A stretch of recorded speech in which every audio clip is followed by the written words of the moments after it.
In this example, I've started a spreadsheet to track my profits and losses for my business. And I have these two sheets down here. And I may create a bunch of new sheets as I go on. But as well as having a name for each of these sheets, I can also give it its own color just to make it stand out a bit more at first glance. So for profits, I can go right click, change color, and you get the typical Google color palette. You can also add your own custom color as well, but I'm going to give it a nice green color. And you can see here that it doesn't change the whole tab. It just adds this strip at the bottom with a color.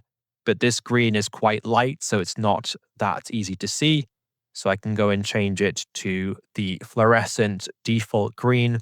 And you can see that stands out quite well. For losses, of course, let's give it a red color. Change color. Let's give it the default red.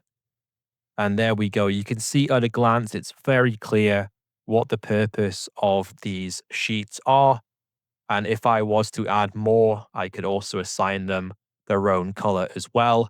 If it's something that involves losses, I could add a red. And if it's something that involves profits, of course, I could have a green. So this color system could be carried through for multiple sheets, or each sheet could have their own color. It just depends how best you want to work with that color scheme.